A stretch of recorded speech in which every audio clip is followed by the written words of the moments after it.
Do you know the meaning of soft power? Soft power is the ability of a nation-state or non-state actor to attract and influence a nation-state or non-state actor to attract. Soft power is the ability of a nation-state or non-state actor to attract and influence others using non-kinetic means and has developed. Okay. Have you truly understood what does it mean? Because I haven't, and I would rather explain it in a different way.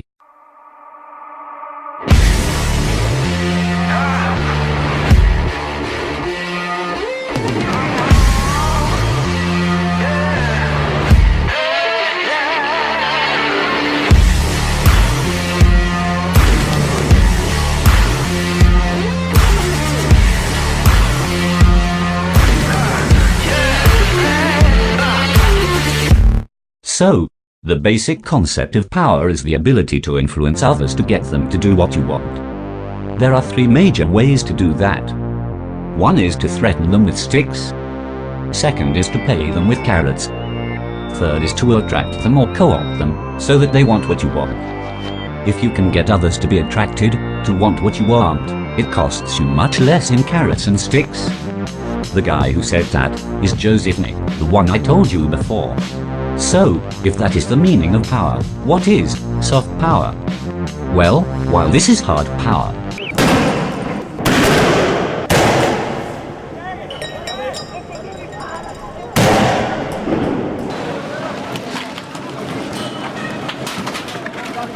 this is soft power.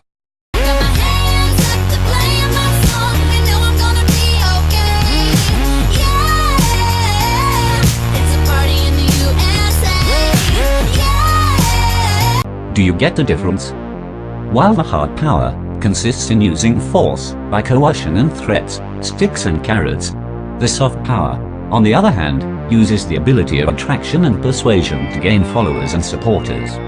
It shows compelling narratives to the world to make a country look extremely attractive and highly better. Most effectively, it comes right through the cultural products. Movies, TV programs, songs, everything that can sell a positive image of the respective country.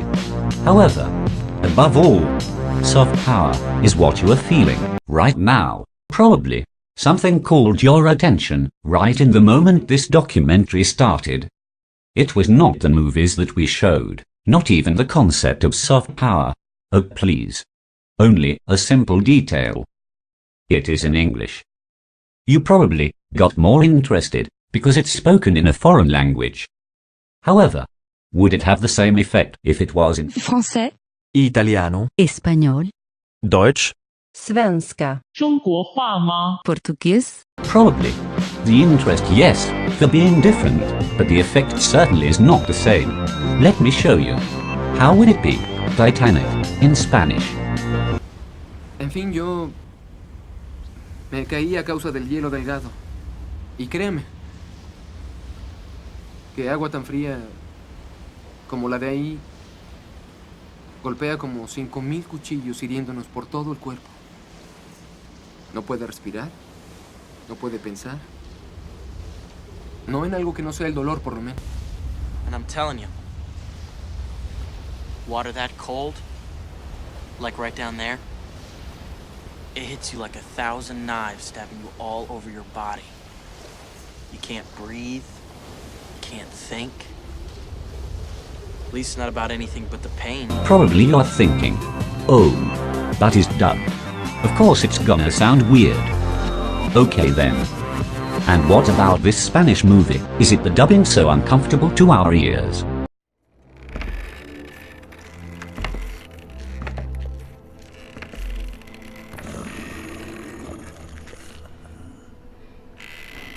Habéis evitado la prueba. No.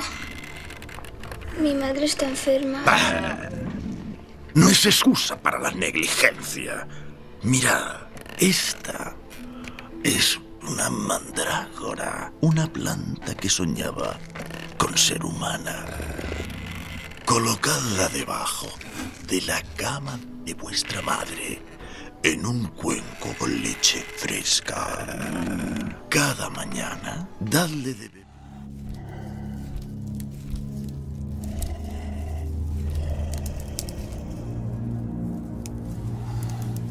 You didn't carry out the task. No. My mother's sick. That's no excuse for negligence. Look, this is a mandrake root, a plant that dreamt of being human. Put this under your mother's bed. I don't think so.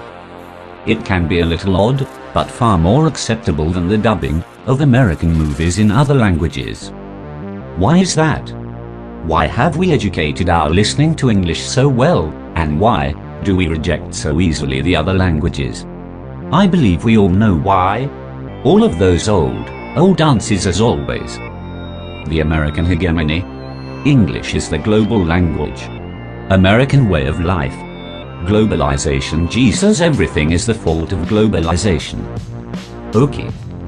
But the real question is, how did it all start and why? Why did it spread so effectively? Let's begin, shall we? Back into time of the great empires, highlights the Roman Empire and the British Empire. We all know their military power, those luxurious armors and huge weapons. However, their world domination was not only by military force, but also by cultural influence. The Roman Empire introduced the literacy, and used as key to success. They built theaters for their dramas and made them come close to people, so all of them could have access. They also built Roman temples so through religion, they could conquer other nations. As the British Empire, through the language and the values dissemination, there was a substantial movement of students around Europe to Oxford and Cambridge universities. This influenced directly in the administrative and economic development of the country, promoting the expansion of communications system between metropolis and colony, which brought more political control. Nevertheless, it is only after the American Civil War, with the emergence of manifest destiny, that soft power actually makes itself present and gains force. Since ever, the United States believes that it is the chosen one to lead the world. From that, the big kid must fulfill its destiny and take progress to other nations. This so-called progress is actually their culture, their habits, their values, their celebrities, their products, their everything. The basic idea is to convince people that the USA rock and we should all learn with them.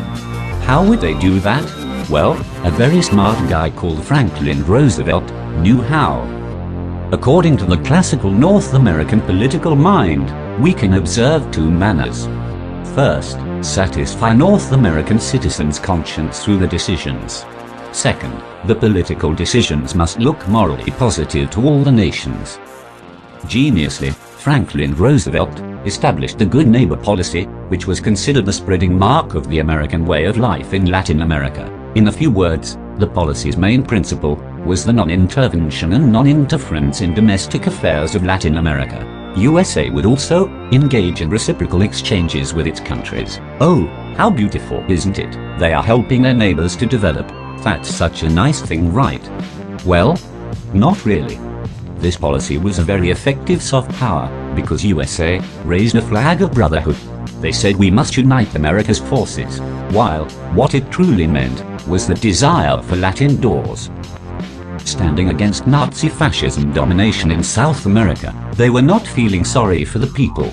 They just wanted to get rid of Germany. The reciprocal exchanges and the financial help were a strategy to have access to the consumer market, creating a demand for North Americans' industrialized products. How the hell people let it happen? Well, people were bothered flattering Zakarioka and thinking, how cool was it to take Carmen Miranda to the USA and let her represent their nation? Franklin Roosevelt believed that the cinematography industry was a huge force to strike the nation. The president didn't measure efforts in film production. More than once, Hollywood movies ranked 8 million people all around the world in 1 week only. Their influence became bigger than the press and the radio. The star system was used in publicists and propagandas, stimulating people to consume more and more USA products. The motion pictures division was uncharged to produce a propaganda tool to exalt the good relations between USA and the rest of America in order to promote a positive message of a neighbor to other. The hegemonic power is a mix of strength and consensus. The USA used their culture to build their empire. However, they were not the only ones.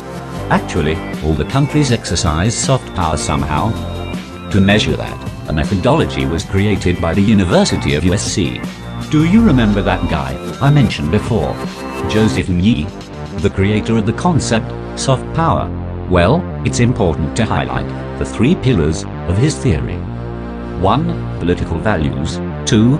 Culture. 3. Foreign policy. In order to materialize better, USC created a methodology called Soft Power 30, whose goal is to analyze the soft power through 75 metrics, across 6 sub-indices of objective data, and 7 categories of new international polling data. Did you get that? Of course not. Let me show you then. The index compares the relative strength of countries' soft power resources.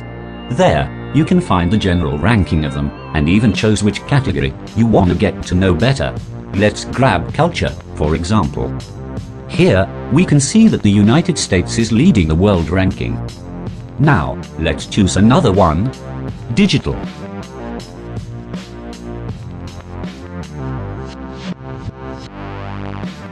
The USA is also leading. Currently, we live in what's called cyberculture, the culture that emerges from the use of technology. It comes through virtual communication, entertainment and business. The new medias, such as the social networks, brought not only new ways of interaction, but new paths to get information as well. Due to this new reality, enterprises started to invest in spreading announcements, publicities, articles, videos, newsflash. Through these spaces, we can quote the controversial case of Hillary Clinton and the information leaking scandal.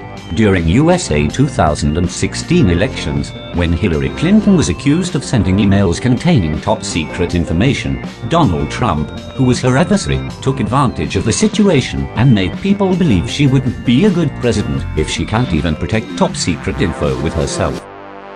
I need to open with a very critical breaking news announcement.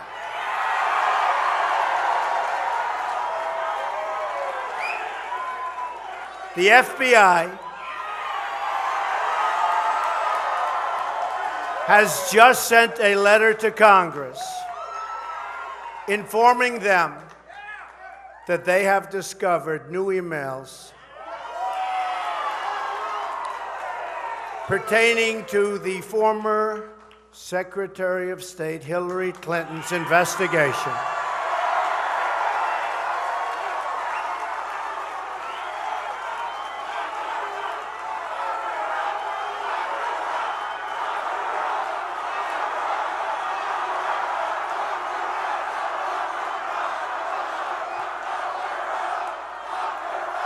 And they are reopening the case into her criminal and illegal conduct that threatens the security of the United States of America.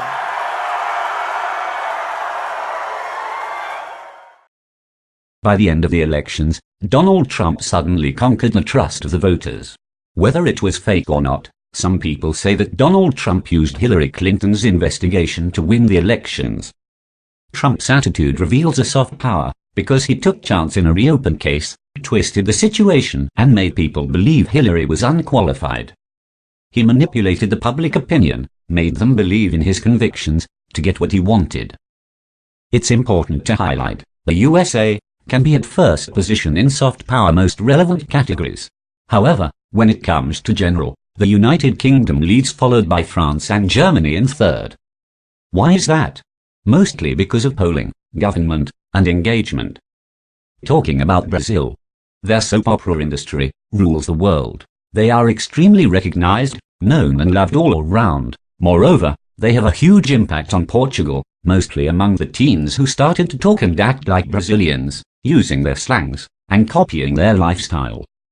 According to teachers from Coimbra, they claim difficulties to understand students in oral exams, who tend to mix Portuguese from Portugal and Portuguese from Brazil because of Brazilian soap operas. Besides Portugal, this behavior is seen in Angola too. According to Lusíada's University of Angola, the Brazilians' customs and habits, transmitted through the soap operas, are influencing people to have bad attitudes. the soft power in Brazil itself works far more effectively. Actually, it works bizarrely effectively. The studies from BID, Inter-American Development Bank, showed that the soap operas had a major influence in women's perception of marriage and family between 1970 and 1991. It showed two things. 1. The number of children born in global coverage areas was significantly smaller than areas that had no signal. The cause believed is a constant exposition to smaller families in television that could have created a preference to have fewer children. 2. In addition, the exhibition of stories with women who moved up the social ladder made the fertility rate fall even more. The soap operas affected the choice of kids' names too. The probabilities of a newborn receiving a character's name was 33% if the area had global signal, and only 8.5% if it didn't have. So, I hope you all have caught the idea. I would have finished with a contrast with hard power, but nobody sent me the script, so yeah. We will finish just with a warm goodbye and a very grateful thanks for watching. Bye. This is America. Don't catch you slipping now. Don't catch you slipping now. Look what I'm whipping now. This is America. Don't catch you slipping now. Look how I'm living now. Police be tripping now. Yeah, this is America.